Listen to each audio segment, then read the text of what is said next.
Una po sa lahat, ibabati muna sa inyo ng magandang hapon sa inyong dalawa. No? Tanong ko lang muna sa inyo, kayo ba'y nanonood ng balita madalas? Hindi hindi po talaga ako nanonood ng balita, pero medyo aware na po ngayon since sa social media, Oo. marami na po. Kahit mga post, meron na din po, kahit di po yung mismong video ng balita. Ikaw naman? Same po sa kanya, hindi rin po ako mahilig manood ng balita, pero tambay po ako sa Facebook. So, doon nakikita ko rin yung mga balita na nangyayari po ngayon. Ito, halimbawa lamang, familiar naman kayo sa nangyaring shooting incident na nangyari sa Tacloban, Leyte? Yes po, Ikaw, nakita ko familiar ka rin. rin doon? Tanong ko lamang sa inyo, kayo ba'y napapahala na sa ganyan mga nangyayari? Ang mga bata na marunong na atang gumamit ng baril, ginagawa na nilang laruan na lang yan. Sa tingin nyo, natatakot kayo sa ganyang pangyayari na yan? Sa amin po kasi pareho po kaming teacher. So, syempre dapat po ang una nating ginagawa is maging safe po yung ating school environment para sa lahat. Sa bata man yan or sa mga school staffs, dapat po ay safe siya. Pero yun nga pong mga ganyang balita na nagkakaroon po ng mga shooting and especially mga bata pa po yung gumagawa. Syempre nakakabahala po na sa murang edad po nila ay nakakaisip na po sila ng ganun na dapat po yung isip na yun is ang nailalagay po natin ay learnings na galing po sa mga experiences, ganyan, mga facts from science, math, yung mga core subjects po, na dapat yun po yung natututunan nila sa school. And then, pag uwi po nila sa kanilang tahanan, dapat safe din po silang makaka-uwi as the same po ng pagkapunta rin po nila sa school. But then, nagkakaroon po tayo ng mga ganyang balita na hindi lang po nakakabahala sa atin pong mga nasa school, kundi pa rin po sa mga parents na wala po sila sa school, na nilalagay po nila yung trust nila sa school, sa mga administrator sa school, and then sa mga teachers din po. Kasi nga po as teachers, parang kami na po yung pangalawang magulang ng mga parents, ng mga bata, sorry. Ayun po, so hindi ko po ma-explain kung gaano nakakatakot po yung pressure na kailangan maingatan po natin yung mga bata sa school, and at the same time, yung takot din po sa sarili mo na paano kung sa classroom mo po yun mangyari. Ayun. Ikaw naman po? Ayan, so ano nga po, as a teacher po, ay talagang nakakabahala yung mga ganong pangyayari, lalo na mga bata sila, dapat ang iniisip nila ay kung paano sila matututo sa kanilang pang-araw-araw na buhay. Ayan. So, dapat, as teachers, nakakatakot na ganun ang naiisip ngayon ng mga bata. When in fact, ay, yun nga, sabi ko kanina, learnings muna. Pero siguro, isang malaking factor po kasi talaga yung mga napapanood po na mga bata sa mga social media. So, kailangan yung mga kabataan natin ngayon po ay binabantayan po talaga ng parents, since sila po yung pagkagaling po ng school, pagkasama yung mga teachers, and syempre pagkagaling ng school ay hindi na po namin alam kung saan sila pumupunta. So, dapat po yung parents ay binabantayan po ng maayos yung mga bata po. And syempre pagdating po sa bahay, kadalasan ng bata ay gadgets ang hawak. So, dapat po meron pong alam po ng parents kung ano yung mga pinapanood nila, nang sa ganun, aware sila po kung ano na po nangyayari sa mga anak. Kaya ito kasi yung nangyayari ngayon at parang pinagdedebatihan na ng marami. No? Madali lang itong gusto ko paliwanag sa inyo. No? So meron kasi tayong batas na tinatawag na Juvenile Act Law na kung saan kapag isang kriminal, kagaya ng bata na to, which is kapapasok na balita kaninang tanghali ata umaga, na yung 15 years old, kahit isang bala lang ang ginamit niyang pagputok, siya kinasuhan na kagad ng 3 counts of murder, 3 counts of frustrated murder, may kaso na siya in short. Versus yung 14 years old na according daw sa investigasyon, siya ata ay nagpaputok ng mahigit 40 na basyon ng bala. Pero ang problema, sabi sa batas, siya ay exempted sa liability ng krimen. Ngayon, ito lang yung tanong ko lang, napakasimple. Sa inyo kayang opinion, sa inyong nakikita nyo, no? Sa tingin nyo talaga, karapat dapat ba ang parusahan itong dalawang kriminal na to na nakagawa talaga sila ng ganitong krimen? Tingin nyo? Sa akin po, opo. Kasi po, sa tingin ko naman po ay hindi na rin po sila ganun kabata. Kasi nga po, ganun na po yung thinking nila eh. Nakakapag-isip na po sila na paano ako makakagawa ng ganitong bagay? Paano ko kukunin yung materials na kailangan ko para maisakatuparan ko tong ganito kong activity or ganito kong plan. So, para sa akin, nandun na po yung tama nilang pag-iisip, regardless sa edad. Dapat po ay maging fair po ang ating justice sa lahat, regardless kung edad, kung kasarian, kahit ano po yan. Pag gumawa po ng krimen, dapat bigyan po natin sila ng kaparusahan na nararapat din naman po sa kanilang krimen na ginawa. So, hindi din naman po dapat abusuhin kung hanggang saan lang po, kasi hindi ko naman din po alam ang mga batas na yan. So, kung ano po talaga yung nakasulat na kailangan gawin or naiisip ng ating batas, ng ating justice na karapat-dapat na ipataw sa kanila, okay po ako doon. Pero kung ako po, para sa akin, kung ako ang tatanungin, dapat po silang managot. Kasi hindi lang naman po sila school-wide lang yung ginawa nila. Kasi kahit po, di ba, Tacloban po sila, pero kahit po dito sa amin, syempre yung mga nababalitaan po namin, although hindi naman po namin napapanood, yung mga nababasa po namin, yung mga iba pong school dito, parang meron po ata dito sa amin na nagpila na po sila kaninang umaga. Kasi po, iniisa-isa na po yung mga bag, ganyan. So, ayun po. So, may impact din po sa iba pang tao yung nangyari po doon na kagagawan po nila. Yun po. So, sa akin, kailangan po silang maparusahan. Kung regardless po kung 14 or 15 years old lang po sila. Ikaw naman. And for me po, ayan po, ano din po, kailangan ay sila pong managot dun sa ginawa nila. Since may parang hindi ko po sure kung tama po yun, kita kong news. Ang sabi po dun ay may conversations daw po yung dalawang bata na parang May pa sila nag-uusap na po na ganito po yung gagawin nila. So, dun pa lang po sa pagpaplano na yon, may nakita rin, parang may message din po na about dun sa juvenile justice po, na sabi po hindi naman daw po siya makukulong. Hindi ko po sure kung tama yung pero kung dun po ibabase, masasabi ko po na talagang pinag-isipan po. Kahit po sabihin nating 14, 15 po sila, ay alam na po nila yung ginagawa nila eh. Hindi naman po, malalaman ba nila yon kung hindi talaga yung utak nila ay mataas na yung pag-iisip. Ayun po. So, for me po, kailangan talaga ay mabigyan ng pananagutan po yung nangyari dun po lalo sa mga victim, and of course ay dapat po yung tamang parusa ang ibigay sa kanila. So, speaking of death or kamatayan nito, ito na po yung mga tanong na madali lang ito pero sundan nyo lang mo, no? Tanong ko naman sa inyo, kayo ba natatakot sa kamatayan? Syempre po, nakakatakot naman po talaga mamatay. Lalo po sa edad po namin ngayon. Syempre, hindi pa naman po kami ganun katanda rin. Wala pa rin naman po kami masyadong nagagawa sa buhay. Bukod sa mag-aral at magtrabaho ng konti. Kasi konti pa lang po yung napapagtrabahuhan naming days. Yan. So, syempre, mas gusto po namin ma-enjoy yung buhay, ganyan. Nakakatakot po sa isang banda, especially kung ganun po yung pagkakamatay mo. Kung sa school, sa workplace, or somewhere na hindi mo po ina-expect na magiging ganun.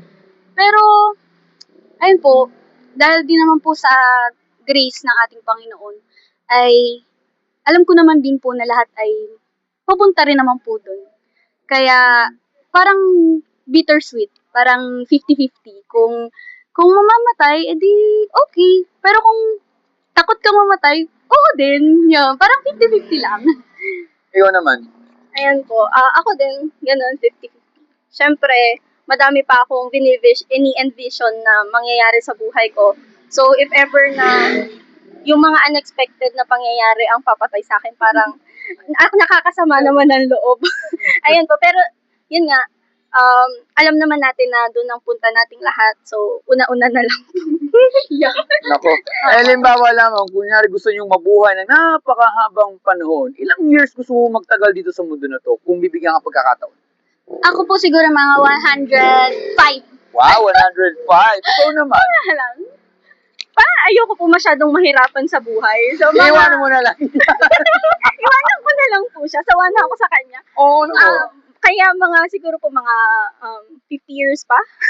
50 years? Ayun, natin ba natin 100? Ayoko po. Ayaw po masyado. Okay, naintindihan ko naman. Pero alam niyo ba hanggang kailan tayo magtatagal dito sa mundo na to? Hindi po, pero base po sa mga nag-aaral po ng mga ganyan, ang sinasabi po nila na span na lang po ng buhay natin, especially sa Pilipinas, since factor din naman po ang food na kinakain, and syempre yung exercise, ganyan. Since hindi naman nga po tayo masyadong ganon, parang nasa, correct me 60-70.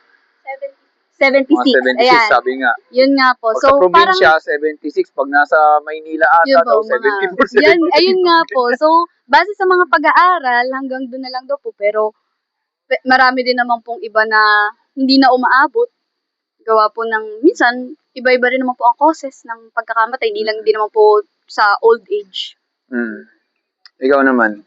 Ayun nga po, based po sa mga napag-aralan po namin, 76 po ang lifespan. Pero sa mga nakikita ko po ngayon sa paligid ko po ay swerte na kung makakaabot tayo ng 60. Ayun. Oh. Kasi ang totoo talaga, wala talaga nakakaalam, no? Yan, huwag naman sana bigyan sa gitna ng interview, bigyan yung tagasaan ng sasakyan, bagsakan ng puno, o biglang nagkalindol at biglang tayo napahamak. Ang dami pwede mangyari talaga, hindi rin na nalalaman. Yun nga, kahit nga sa eskwela, nung pinapanood ko, napapahala din ako sa nangyayari. Kasi, imagine mo, hindi natin talaga alam, biglang gano'n ang mangyayari. For example, kung yun nagkakamali, bilang kayong mga guro, for example, syempre, iisipin mo, ano ba, ililigtas mo sarili mo, ililigtas mo buhay ng mga estudyante, di ba?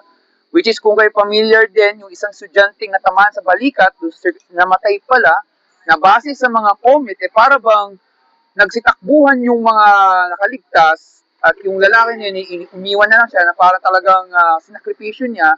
At according sa iba naman ng comment daw, para bang pinasok na daw ng gunman at pinagbabaril. Nakakalungkot nga lang, pero yun nga, hindi natin talaga alam kung kailan talaga darating ang kamatayan, pero yun na nga, pwedeng mangyari na walang nakakalam. Ngayon, para masahan nyo maintindihan yan, sundan nyo na itong mas madadali ko pang tanong. Tanong ko lamang sa inyo, kayo ba isang mabuting tao po? Syempre naman po, charis. Opo. Ikaw? Super. Mabuting tao pa naman. Kung nalagay nyo daw sarili nyo from 1 to 10 daw. 1 daw, masama daw kayong tao, or 10, sobra daw kayong mabuti. Saan nyo po lagay sarili nyo from 1 to 10? Siguro nasa 8, 8. ikaw? 8. Charis. Wow. Confident yun siya. Charis. 8 din? 8 din po. Para sa inyo ba? Ano may sabihin ng mabuti para sa inyo? So, yung akin po, ang pagiging mabuting tao ay yung pagtulong mo po sa ibang tao, yung pagkakaroon ng empathy.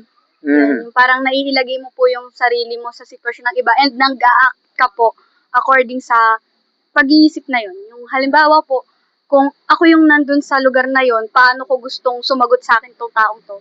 So, sa simpleng pakikipag-usap natin sa ibang tao, sa pagtulong natin, even sa small things lang po.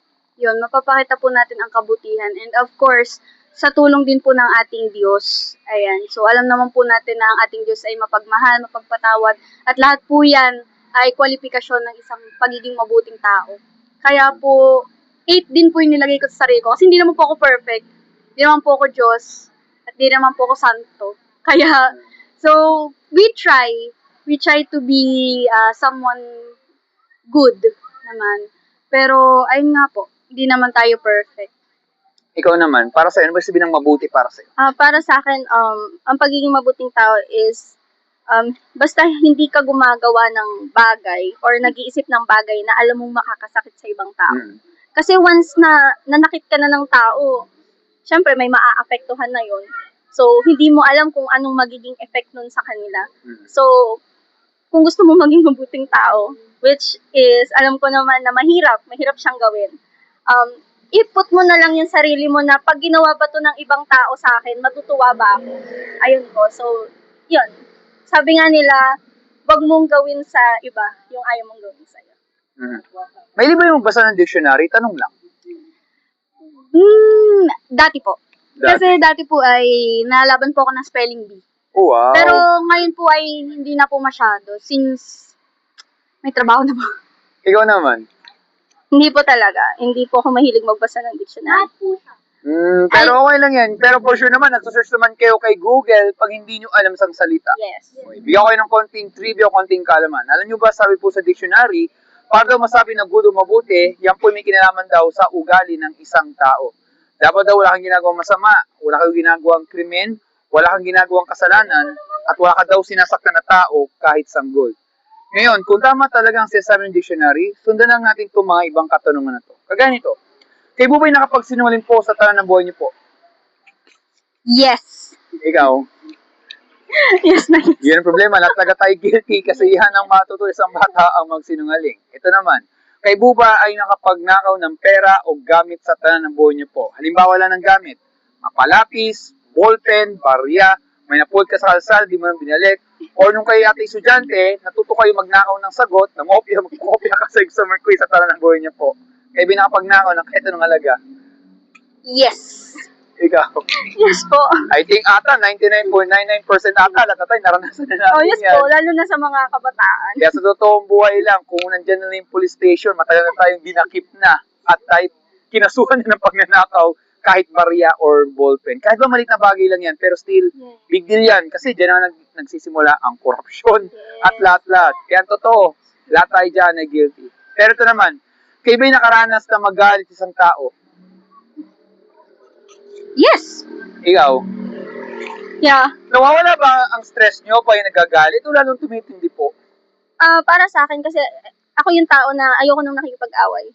So pagka nagagalit ako sa isang tao, sobrang nai-stress talaga ako. Kaya ang ginagawa ko na lang kadalasan ay hindi ko na lang pinapansin. Mm-mm. Ikaw?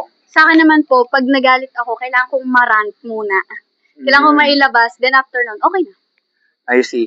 Pero kasi halimbawa naman, kunwari tayo sinasaktan tayo kunwari isang tao, no? Syempre, kaloko naman sabihin hindi ka nasasaktan. Pero sa ng puso mo, parang gusto mo naman nampal ng tao, pero sa isip lamang. Hindi mo talaga siya gagawin. Tama po. Kaya nga lamang, may nagsasabi nga, hindi man po tayo pumatay ng tao, pero nakapatay naman tayo ng masasalita sa isip lamang. Kaya ang totoo lang talaga, lahat taga tayo dyan ay guilty. Pero ito po, nagagamit nyo ba minsan ang pangalan ng Panginoon sa walang kabuluhan? Halimbawa, naglalakad kayo, bigla kayo nadapa, napa-OM, alam nyo na po yun. Ayan po ang hindi po ako guilty. Kasi po ay talagang lumaki po talaga ako sa simbahan and all of my family po ay nagsuserve po talaga sa mga ministry, ganyan. Very active po kami sa church. So, bata pa lang po ako, pinalaki na po ako na huwag pong gagawin yun. Huwag pong magsasabi ng English, Tagalog, kahit anong ano po. So, kahit po pagmumura, kahit hindi po pangalan ng Diyos, so hindi po din ako Okay, great to hear. Kayo naman po. Ako po ay hindi rin po ako gumagamit ng yung word na about may kinalaman kay God pag ganun. Kasi although hindi ako very active sa mga churches, lumaki naman ako na yung lola ko ay pinangangaralan ako na yung pangalan ng Panginoon ay hindi mo dapat ginagamit sa mga bagay na wala namang kabuluhan. Well, buti naman po, no? Kasi ang totoo kasi ang tawag dyan ay blasphemy or pambabastos. Imagine mo, kunwari, nananahimik lang kayo, may marilig kayo, minumura nila ang Panginoon, nabagsak lang ang cellphone, etc. Ang pangit niyang pakinggan. Kasi yun yung problema nagiging normal tuloy na kung saan lahat yan ay may value yan. Parang ganito lang, I assume naman, kayo mag-agree, I think hindi naman magandang pakinggan kunwari, na halimbawa pangalan nanay mo, mahal niyo ba mga nanay niyo? Yes. Papay ba, nagagamitin niyo pangalan nanay niyo bilang panggulat lamang, kahit wala siyang kinalaman? Diba? Hindi. No. Kasi may respeto tayo sa mga loved ones natin. At sana nga yun, ganyan sana sa Panginoon. Pero unfortunately, may karamihan nga sa mga tao dyan ay guilty. Ngayon, lilinawin ko po sa inyo, itong mga ibang katanong ko po ito ay lilinawin ko po, hindi ko yung sinisiraan, hindi ko inuusgahan, kasi yung tanong na yan ay tanong po ng lahat sa atin. Sa tingin nyo kaya, halimbawa, tayo po yung mamatay for example, at haharap tayo sa tinatawag na judgment day sa Panginoon. Do you think kayo ba'y guilty sa nagawa yung kasalanan or innocent kayong tao?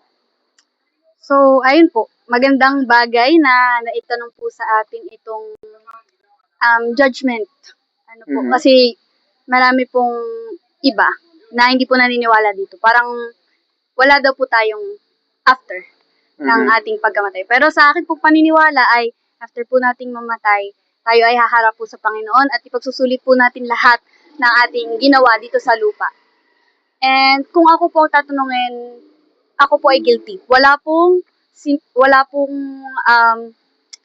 sa tawag dito. Wala sa kalingkingan ng Diyos ang aking pagiging mabuting tao. Ganyan. So, lahat ng ginawa ko, alam kong ipagsusulit ko yon, pagbabayaran ko yon.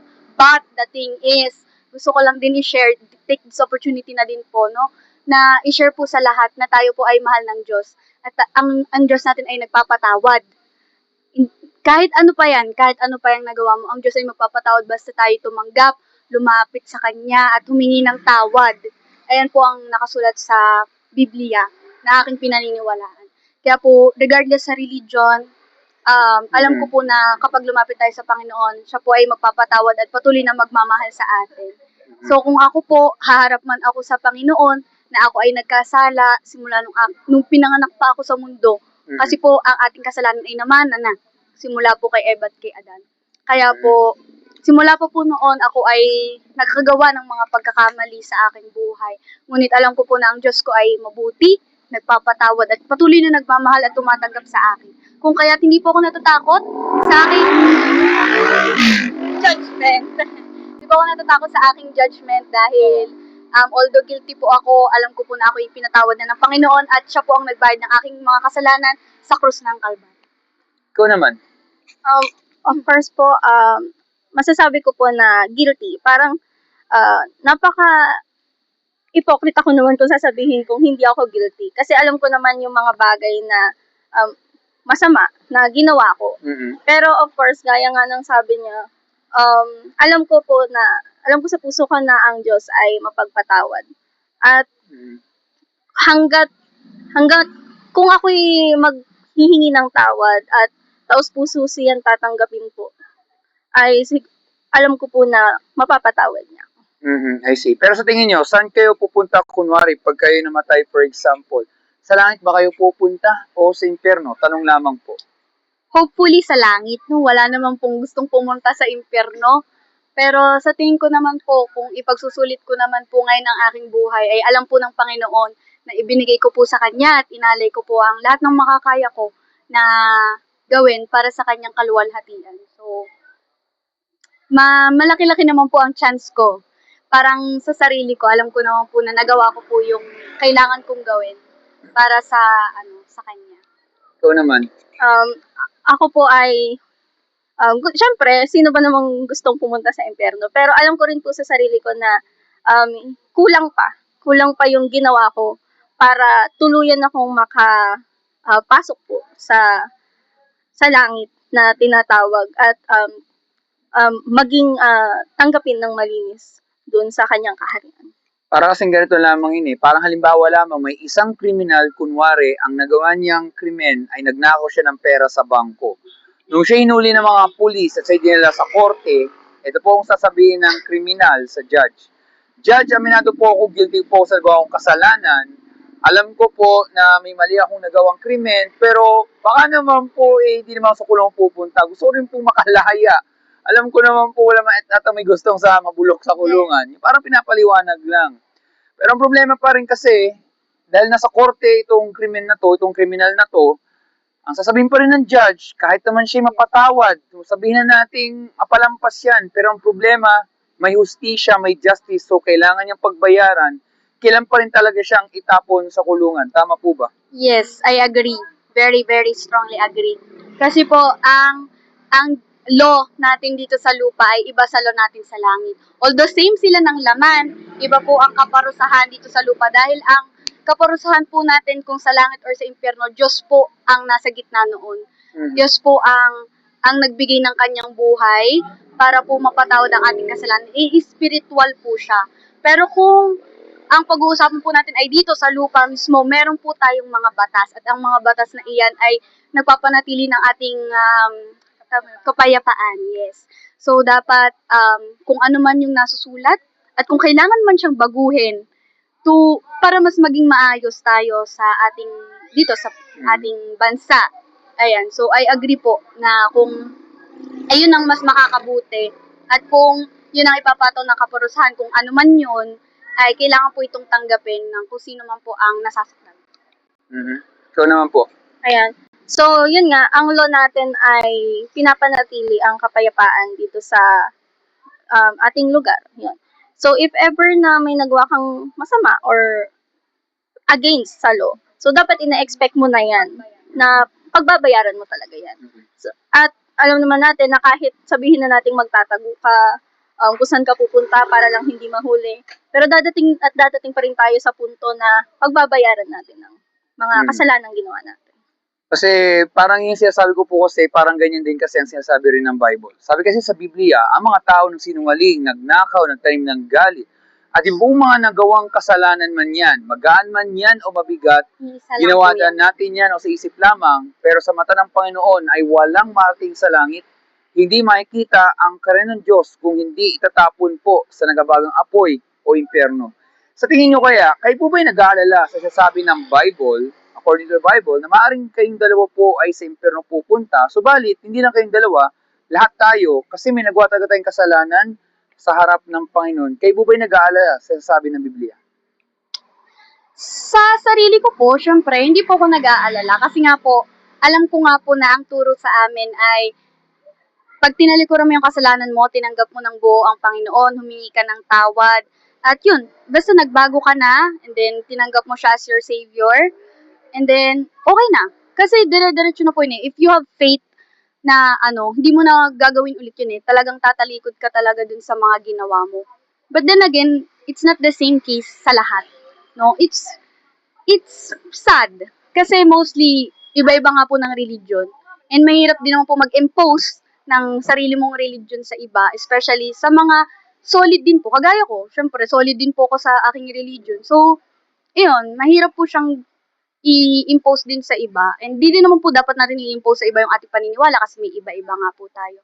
So, ayun, para po sa akin, hindi po ako natatakot sa aking safety dahil alam ko nga po sa sarili ko na ako ay maliligtas naman. Pero, ayun nga po, sa ibang tao, syempre nakakalungkot din naman pong isipin na hindi po tayong lahat ay makakaligtas. Dahil nga po sa sinabi nyo nga rin po na lahat po tayo yung nagkasala. At hindi po lahat ng nagkasala na yon ay tumanggap din naman po sa Panginoon at tumalikod na po sa kanilang mga kasalanan. O yun po. But, ito lang po ang gusto kong iwanan sa mga nanonood na hindi pa po huli ang lahat. Haba po tayo ay nabubuhay, tayo po ay may pag-asa pang magbago, tayo po ay may chance pa na magtumalikod sa ating mga kasalanan at mag-start po tayong mag-repent sa ating mga ginawa and then humingi po tayo ng tawad, tanggapin po natin ang Lord na ating tagapagligtas regardless po ng religion. Ayan. So, wala po sa religion yan kung maliligtas po tayo or hindi. Nasa sarili po natin yung relationship sa ating Panginoon.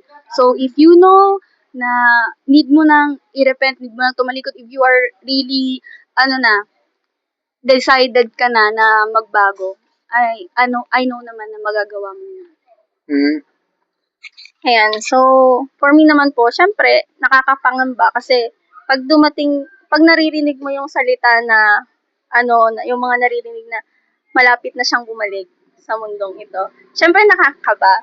Kasi masasabi natin na hindi naman tayo lahat ay ganun ka-faithful sa Kanya kasi maraming ang bagay sa mundo na inilalayo tayo sa Kanya. Mhm. Pero for me po, ready po akong humarap sa Kanya if ever na dadating ako sa punto na ganun. Kasi alam ko naman na although hindi ako very active, ako naman ay faithful at pinagpapasa Kanya ko lahat ng mga bagay sa buhay ko. Well, naiintindihan ko naman itong mga sinasabi niyo, which is napakahalaga naman po talaga. Pero let me share lang sa inyo na ang totoo rin kasi talaga, ang mga nangyayari na to ay parang isang wake-up call na rin na pwede na talagang bumalik ang Panginoon na Tama. para maisip nila na may mga nangyayari na talaga. Actually, di lang yung shooting nangyayari, yung pagkalindol sa Yes, Gensan, totoo sa po. Mindanao, ang daming nangyayari which is binabanggit nila ang pangalan ng Panginoon. Pero sinasabi rin kasi ng Bible, alam rin ng Panginoon na ito yung sinasabi rin sa isang scripture, sa verse, na Panginoon, Panginoon, lagi kong sinasambit ang pangalan mo, ginagamit ko ang pangalan mo para mapawala yung masamang espiritu, etc. Pero sinabi ng Diyos sa tugon, lumayo ka kasi hindi kita kilala. Kasi ibig sabihin, meron rin po mga tao na pwede nilang i-profess na sinuko nila ang sarili nila, ang buhay nila sa Panginoon. Pero ang tanong, na bago ba ang kanilang puso? Yes. At alam niya ng Diyos yan. Kasi yan yung dahilan kung bakit ang mga ganitong pangyayari napahalaga na makita na kung talagang katotohanan at parang maisentro mo ang buhay talaga sa Panginoon, kailangan mo talaga makita ang realidad at lahat na nangyayari. Dahil kung hindi talaga, maaaring maikumpara ka nga sa halimbawa sa ibang tao na ganun din. Alam nila ang patungkol sa Panginoon, pero hindi man nila isinasabuhay. Yan yung dahilan kung bakit isa rin yan sa dapat rin mag-alala, dahil normal na sa isang taong tulad din natin na makapag-alala talaga, buhay, afterlife, at etc. Kasi malinaw, na hindi naman tayo pinanganak dito para hindi natin alam kung anong katotohanan.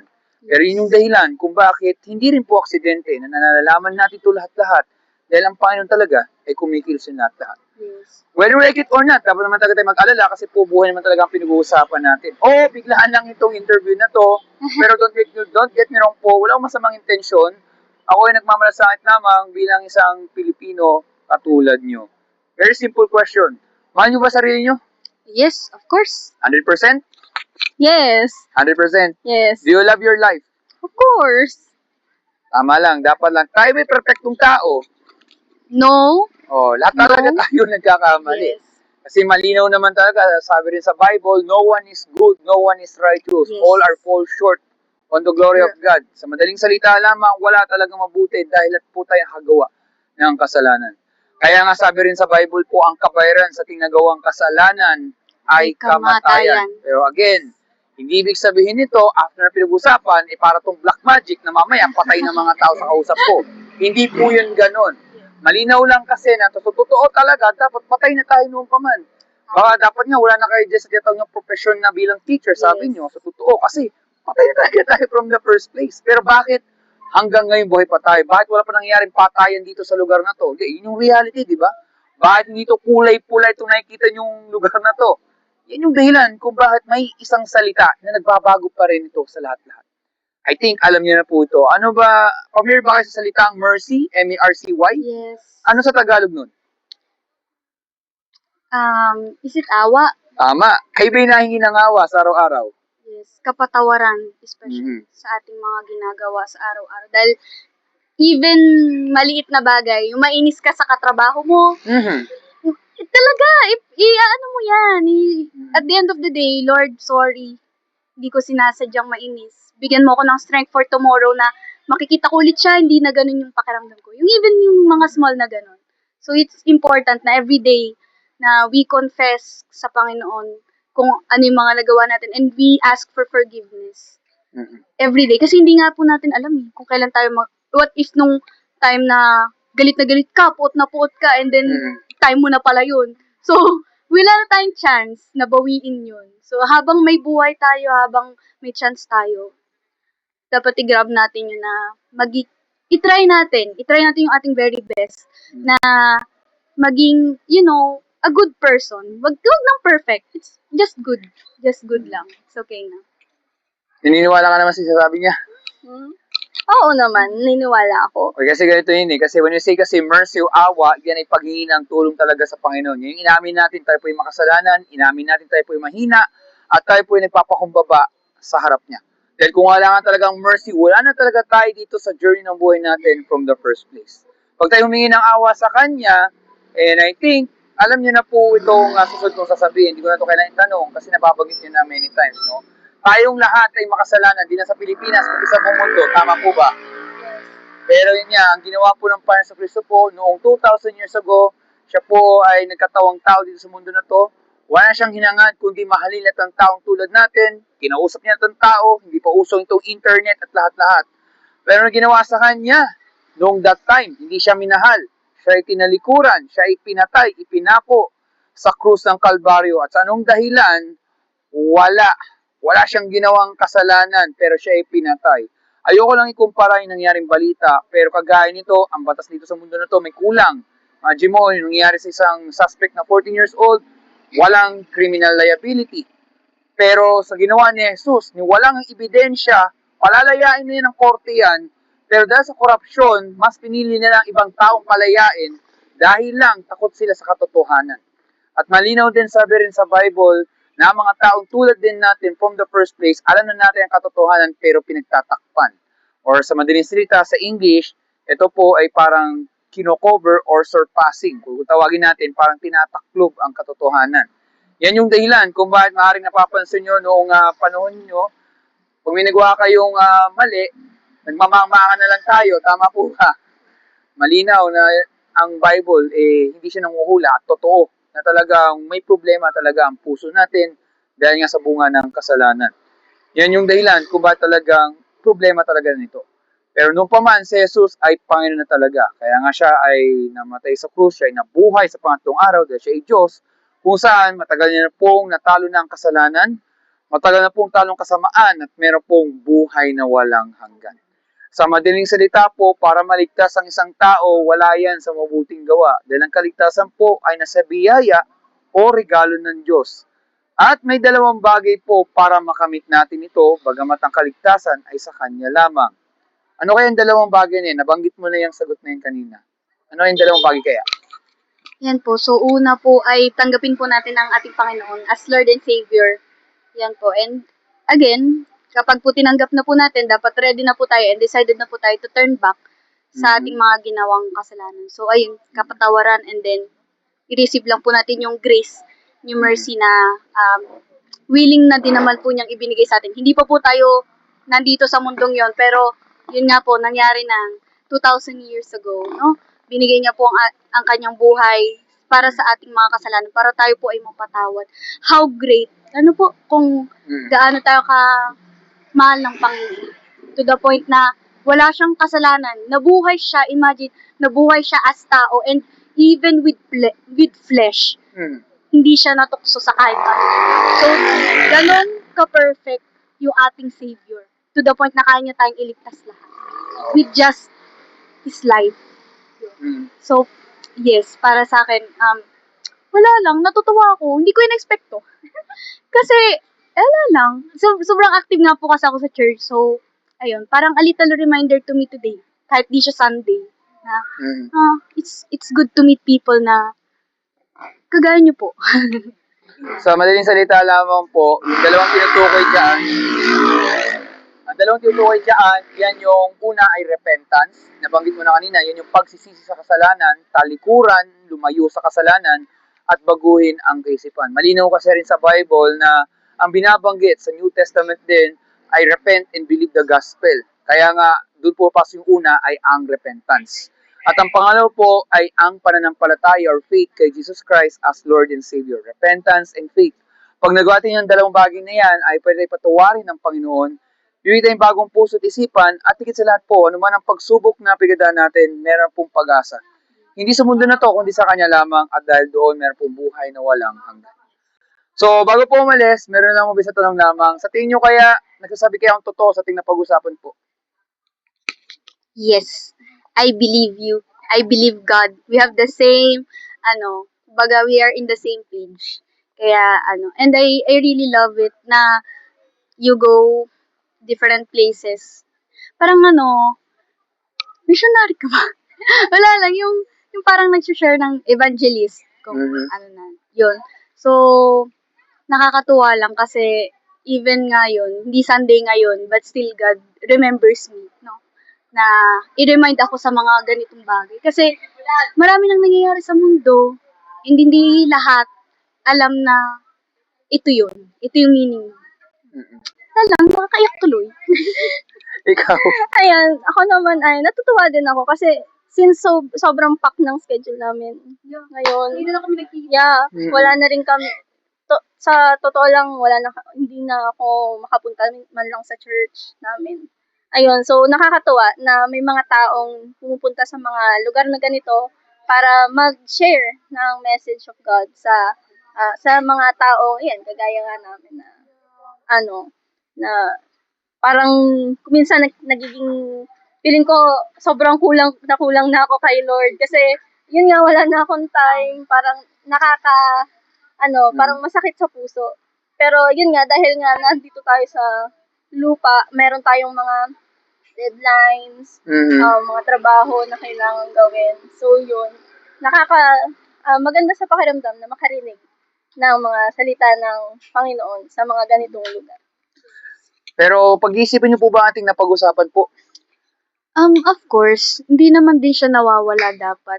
Kasi, kagaya nga ng nabanggit kanina, no? Marami ng mga signs ang kanyang pagbabalik. Ayan. And kagaya nga rin kanina, nakakabahala. Alam naman po nating lahat kung ano yung ginagawa natin sa pang-araw-araw, mga pagkakamali natin, kung tayo ba ay nagkakaroon ng faith enough, kung tayo po ba ay humihingi ng tawad enough, mga ganung bagay na hindi rin naman basta-basta din. Kasi sa mundo po ngayon, parang kung anong ginagawa mo sa araw-araw, that's it. No, kailangan din po, yun nga, isang reminder din sa atin na ipasok man lang din kahit ilang minuto ang pag-alaala sa ating Diyos. Hindi naman din, ang Diyos naman po, hindi maarte. Makipag-usap ka through prayer, masaya na po ang Panginoon doon. Mag-repent tayo sa ating kasalanan. Yung konti bang, try po natin. Hindi naman agad-agad, overnight, mababago ang isang tao eh. Try lang natin, paunti-unti. If may nakikita kang progress sa sarili mo na, I'm doing better, ganyan, hindi ko na ginagawa to, ganito, ganyan. Yun, parang hindi dapat natin kinakalimutan na isipin yung maganda. Kasi mostly, napansin ko lang po, daldal niya na. Go lang. Kasi, yung minsan po kasi, aminin man po natin sa hindi, nagiging ano lang natin si Lord kapag masaya. Ayoko manira. Charis. Hindi, general naman to. Wala naman ako tinutukoy na person talaga. Oo. Pagka nakita mo siya somewhere, nagmumura, ganyan. So, although hindi naman ako perfect, ganyan. So, tas biglang ng TYL sa notes. Yun. Oo. So, parang, wow, ganon, masyashock ka. Pero, at the same time, masaya din naman kasi at least nakakapag-ano siya kay Lord, no? Pero yun nga yung sinasabi ko, yung parang sa masasayang bagay, thank you, Lord. Sa mga, nakakainis na kasi, Lord. Bakit ako? Ganyan, yung parang, nagbago na. Oo, nagbago na yung perspective natin bigla. And sa mga nangyari ngayon, syempre, as lahat nga po busy na, hindi na po nila napapagbigyan ng panahon na pagnilayan yung mga ganitong bagay. Na, very real by the way. Na akala lang natin ay hindi mangyayari or matagal pa, ganun. Pero, we'll never know kung kailan talaga siya mangyayari. And yun nga, nakakabahala. But then again, if you have faith, yun nga po nasabi nyo kanina, repentance, and then yung faith, pag kinombine natin yung dalawang yan, I'm sure na mapapatawad naman tayo ng Panginoon. And wala tayong dapat ikatakot dahil ang Panginoon na mismo ang nagsabi na siya ang daan. Okay. Yun. And yun, inoffer na nga po sa atin ang buhay na walang hanggan. So, sa akin po, nakakatakot pero at the same time, excited kasi meron akong life sa langit. So, ganito, no? I think naman, nagbabasa ba kayo ng Bible? Araw-araw? Not. Hindi araw-araw. Well, naiintindihan ko naman, pero ganito lang yan, di ba? Halimbawa, pag kayo nagugutom, anong gagawin nyo? Kakain. Di ba, kakain, araw-araw, kasi Yes. magkakabay ito. Kahit 5 times a day. No matter how busy we are, kaya natin kumain, kasi hindi Yes. gagana ng utak din natin, di ba? So, ganun din po, no matter how busy we are, sana mabasa na natin ang Bible araw-araw. Hindi lang every Sunday lang pag-attend ng church, dapat araw-araw yan. Kasi, yan ay pagkain din sa ating spiritual. At kung hindi ako nagkakamali, tinuturo nyo ito sa mga estudyante. For example, ang kahalaga ng physical, mental, social, emotional, nakakalimutan isa spiritual. Basta yung anim na yun, nausa, malaking bagay yan. Pag may kulang sa isa, pwede mapahamak ang isang tao. Hindi yan kaagad-agad, pero pwede from the next sa mga araw, buwan, or mga taon, maraming magiging epekto niyan talaga. Kaya ang totoo, yan yung dahilan kung ba't tayo dito sa mundo na to, ay para makita natin ang Panginoon, siyang malugod natin habang buhay. Bilang pagkatapos po ang masamang balita, lahat po tayo guilty, lahat po tayo makasalanan, lahat po taga tayo ay sa hell mapupunta kasi yan ang hostisya ng Panginoon sa ating lahat-lahat. Kaya nga sa Judgment Day, lahat ng tao ay luluhod sa harap ng Panginoon. Kahit sino pa yan, politiko, presidente, lahat-lahat. Kasi malinaw na tayo nilikha sa imahe ng Panginoon. Pero ang problema, hindi natin nagagamit ang maayos ang ating buhay. Hindi natin naayos ang pangangalaga ng mundo na to na tayo yung binigyan ng authority. Pero wala. Kaya yun dahil sa pagkalugmok sa kasalanan. Kaya ang bad news, hell talaga, naghintay sa atin lahat.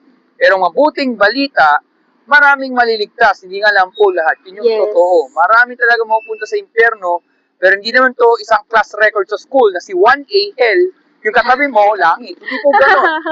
Kasi ang totoo, may book of life na sinasabi ang Panginoon, pero syempre siya ang mas nakakaalam yan, at alam niyo na from the first place kung sino talaga maliligtas. Pero hindi ibig sabihin nito, wala ng pag-asa para baguhin ang isang lugmok sa kasalanan. Yes. Ang ibig sabihin lamang nito, marami talaga maliligtas, hindi nga lang po lahat. Yes. Pero syempre, kahit sa mga Kristiyano at sa maraming iba, ang kaligtasan pa rin, ipatuloy pa rin, alalahanin pa rin, kasi nga, para masigurado kung taga tayo ligtas, titingnan natin ang kaligtasan na kailanman hindi na ito mawawala Yes. sa mga taong matagal nang isinuko nila ang buhay nila sa Panginoon. Dahil kailanman, hindi na mawawala ang kaligtasan sa Panginoon sa Kristo lamang. Kasi nga, binuhos niya ang kanyang buhay sa pamagitan ng kanyang dugo. Parang isang kriminal, siya yung dapat guilty, pero may nag-exchange, may naglaan, may nagbayad ng danyos. Kaya yung isang tao, mapapalaya siya, pero hindi na siya makukulong kasi may nagbayad na ng danyos. So, ganun din yung isang dahilan. Pero syempre, mawawala lang ang kaligtasan kung itong tao, for example, itong tao na to, hindi talaga siya naging Kristiyano mula sa first place. Ibig sabihin, hindi niya nakita ang kahalagahan na mabaguhin mula sa pagkalugmok sa kasalanan. Yes. Alam ng Panginoon yan kasi nakikita niya kung anong nasa isipan din natin. Yan yung dahilan kung bakit may pag-asa pa dahil ang kaligtasan ay laging ngayon yan. Hindi pwedeng bukas kasi yan ang gusto ng demonyo. Ipabukas lahat-lahat yan. Pero hindi natin alam kailan ba tayo mabubuhay. Pwede bang papatay na tayo sa pagkatulog, bangungot, ang dahil nangyayari na wala talaga nakakalam. Pero ang ating sigurado, ang Panginoon talaga, ang siya naglikha ng buhay, siya ang may control, at sana gamitin pa natin, patuloy natin gamitin ang buhay na to, na patuloy isentro natin buhay sa Panginoon. So dahil doon, pag tayo nagsisi sa kasalanan, yung repentance at nanampalataya or faith kay Jesus Christ as Lord and Savior, ay patuloy tayong patatawarin ng Panginoon.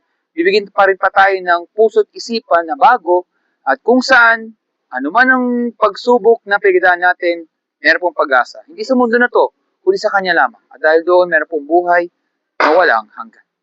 So maraming salamat dito sa oras na to. Meron ba yung katanungan po? Wala naman. So walang katanungan po, ako may papasalamat dito sa oras na to. Mag-ingat po kayo, stay safe po sa inyo. God bless po sa inyo. And stay dry kasi talagang umuulan na rin po Yes. talaga, no? Lakas po. So maraming salamat at ingat po kayo. Thank you po.